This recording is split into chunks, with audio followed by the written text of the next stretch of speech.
Parties, they're not the two main parties anymore. Reform is one of the main parties, and this movement of energy is going to carry on across the country.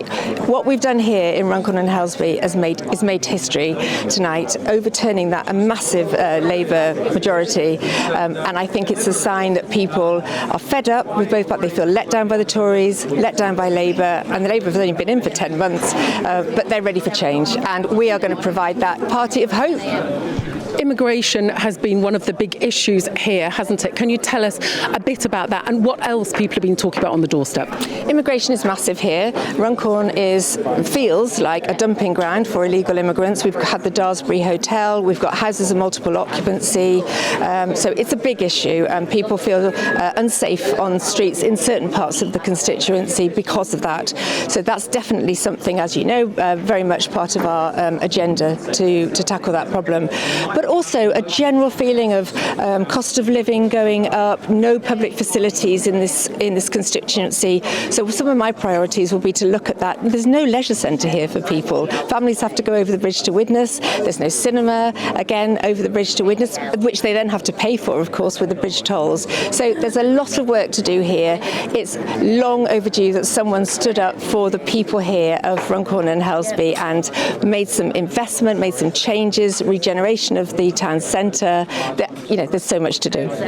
And finally, Reform obviously haven't had any real power as yet. That might begin to change now. Are you confident they're going to be able to deliver? Absolutely. Now we've got 4 years before the general election. I totally believe that Nigel Farage will be the next Prime Minister of this country.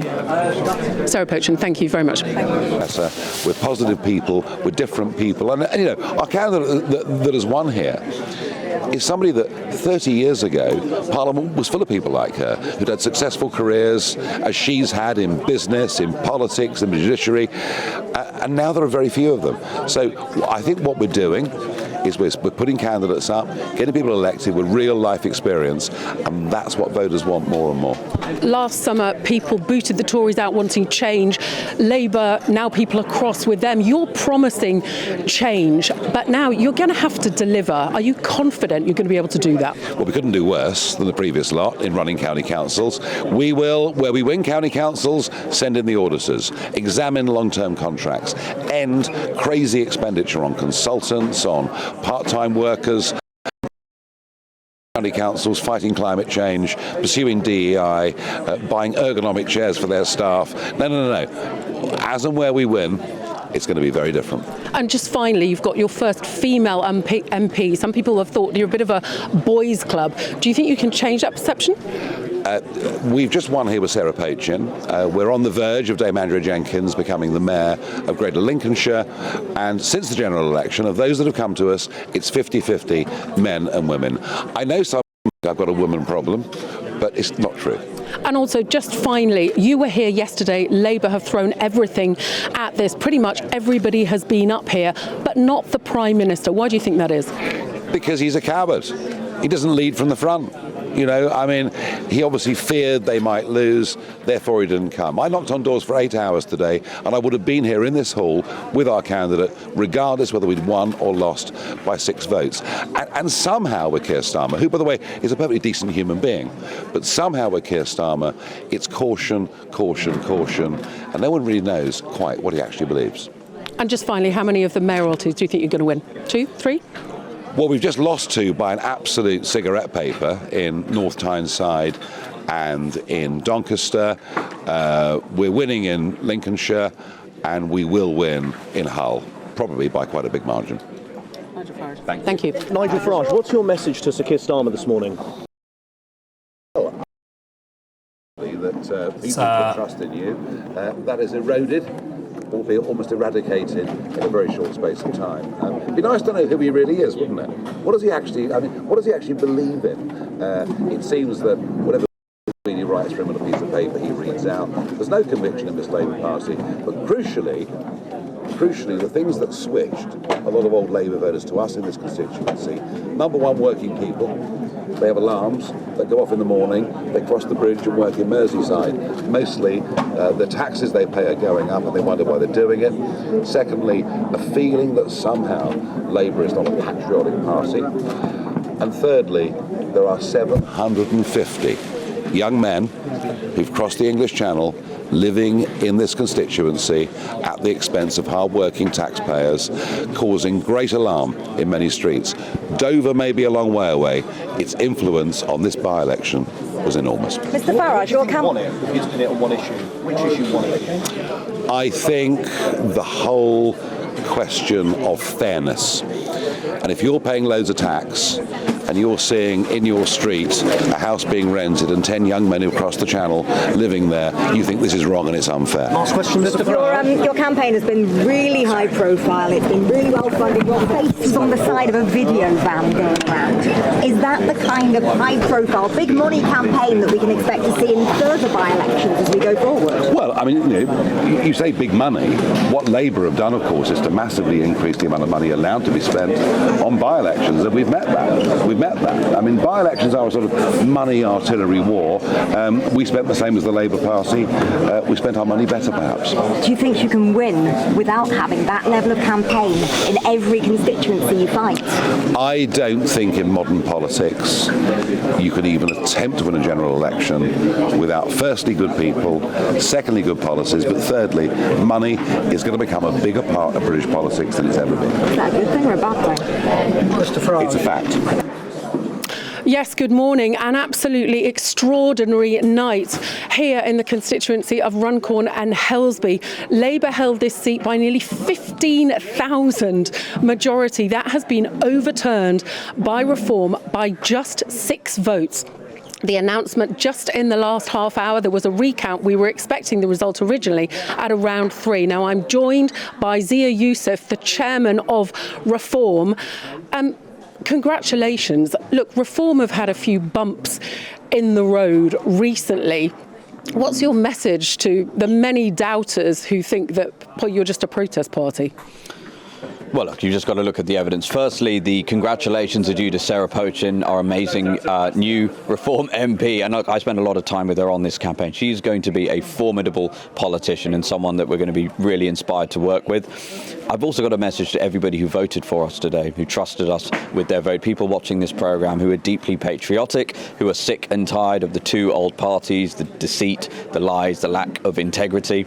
And we're going to be different to that. And one of the most interesting things about this whole campaign is that there was a real sense of something historic about to happen. And what we have seen already, obviously more results due to come tomorrow, but this is without a doubt the most important set of local elections in British history, for the primary reason that what it has shown is that the stranglehold that the 2 old parties have had on British politics for 100 years has been decisively broken. We've proven that the polls, we've been leading in the polls nationally. A lot of people, the critics and the skeptics, said those polls are not real. When we travel around the country and we speak to people and we see the reception Nigel and our MPs get, or when they knock on the doors or just walk down the street, we knew those polls are real, and now we can see that at the ballot box. The most important thing is that when Nigel said he was going to come back into frontline politics last June, feels like a decade ago, it was only last June, he said he was going to become leader of Reform UK, he was going to stand for election in Clacton-on-Sea,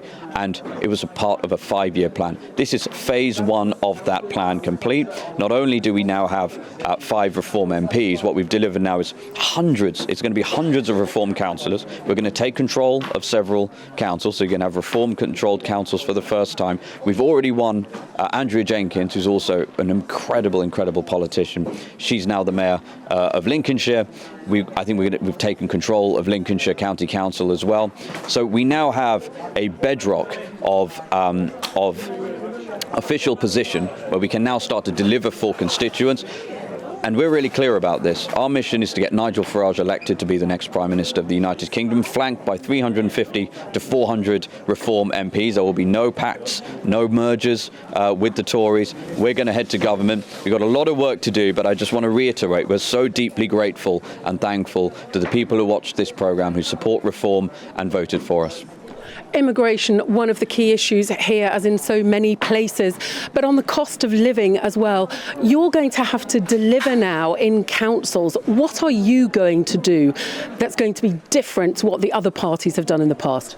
Well, we're very excited actually about the opportunity to deliver a common sense form of governance at local level. What do constituents want? We hear it all the time. They want potholes fixed. Instead of hundreds of millions of pounds being spent on not fixing potholes, how about actually fixing them? They want their bins collected on time and not the threat and less of the threat of bins only being collected once every 2 or 3 weeks. They don't want their council tax going up 5, 10, 15, in some cases 30% because the council keeps going bankrupt. They don't want their councils wasting huge amounts of money on idiotic woke projects like these DEI programs. They've had enough of that. So one of the commitments we have made, which we will deliver on, is that we're going to audit, we're going to bring in auditors, we're going to expose waste. If we find corruption, we're going to expose that as well. We're going to stop the wasteful spending. So that's the first aspect of what we have to do. We're going to have innovative ways to deliver on fixing potholes. We're going to fix the way councils do procurement. I mean, if you just fix procurement in this country, you would solve many of its ills. Now look, we don't yet have a majority in the House of Commons, but I can promise to everybody watching this programme, every Reform elected official will discharge their duties as maximally as they possibly can, as much as they're constitutionally empowered to deliver on the Reform values at a local level. And some in opposition parties are hoping that at some point Reform will simply sort of self-combust. We have seen a big falling out. Rupert Lowe is very, very angry with you indeed still. Are you confident that you can remain united over the next 4 years? Extremely so, extremely so. I think we're going to add more MPs with further parliamentary by-elections. I mean, as you said, this was one of Labour's safest seats in the country. And this parliamentary by-election didn't come 3 years into an unpopular government. It's come 10 months after a supermajority was achieved. And we were up against heavy artillery in terms of Labour's ground campaign machine. That's another really important point when people talk about Reform disappearing. We have built durable infrastructure here in the way that, frankly, no prior Nigel Farage party had really managed to build. We've got 460 branches across the country, tens of thousands of volunteers. If we didn't have that, because I know we're talking about Runcorn and Helsby because we're here and it was very nail-biting and exciting, but we shouldn't forget there were 1,630 council seats up and those mayoral positions, and we fought all of those campaigns across this great country simultaneously. We could not have done that without the hard work of all of those branches and grassroots, and we have built that from scratch inside 10 months. And I'll tell you one other thing. However good our campaign was this year, it's going to be twice as good by next year and probably another 50% as good as the year after that. And just finally, the Prime Minister didn't visit, but pretty much everybody else from Labour was up here. They threw everything at it. Why do you think that was, and what is your message for the Labour government? Because a lot of the focus has previously been on the damage that you're going to do to the Conservatives. Yeah. Well, look, my sense, having spent quite a lot of time here campaigning and knocking on doors, if the Prime Minister had visited, it would have been less close. Labour would have gotten far fewer votes. He is deeply, deeply maligned, deeply unpopular. The word betrayed kept coming up. This was something I picked up that was really interesting. On speaking to people on the doorstep, we spoke to so many Labour voters, in some cases lifelong Labour voters, who are now going to vote for Reform, who kept using the word betrayed. They betrayed us. In a very similar way that I would hear the same word being used about Tories. Now, obviously, the Tories were total also-rans here. Isn't it funny that His Majesty's most loyal opposition, not even in the running for the first important parliamentary by-election here, but the most important thing is Keir Starmer has betrayed Labour. A lot of those voters feel betrayed. We are the party for working people. Nigel has been, I would say, at the forefront of saying, look, we're parking our tanks on Labour's lawns. And the evidence in Runcorn and Helsby and across the country, the analysis I've seen already from the results that have come out shows that the swing from Labour to Reform in many seats is well north of 20 percentage points, in some cases 30 percentage points. Huge swings. So I think that Labour support is extremely brittle. We've got a huge opportunity not just to win support from former Tory voters, but also to win support from Labour voters. And that's why I am very confident. If we work hard, we continue to get our message out there, that we can get Nigel elected as our Prime Minister and have a Reform government. And just very finally, you're all from quite privileged backgrounds. Richard Tice, Nigel Farage, yourself. Working people, some very disadvantaged people are putting their faith in Reform. Do you really, really get it? what they're going through? Well, I can talk about my own story. I didn't grow up in poverty, but it certainly wasn't privileged. My parents came here from Sri Lanka in the early 1980s, and we didn't have all that much money. I got a great education because I got a scholarship, and they both worked 2 jobs. So, my first 2 jobs were on minimum wage. So, look. The most important thing is that nobody is connecting with working people in this country in the way that Nigel does, in the way that our MPs do. Why? Because we talk about common sense, not because we're ideologically possessed, and because we have a government that is those things. We have an energy secretary who is destroying this country through insane policies that, the net zero lunacy, the religion that causes us to have the most expensive energy in the world. We have a chancellor who has no idea how any sort of business works, how any economy works, which is why we have no growth in our economy. The number of taxes she has raised, which are resulting in literally less money for the exchequer, whether it's capital gains, whether it's inheritance tax. These are people who are utterly clueless. And so when I walk around with Nigel, and he spent time here, he was here all day today, and he's been here 3 times during this campaign. He's a very powerful campaigner for us. The reception he gets from working people is unlike anything I've ever seen.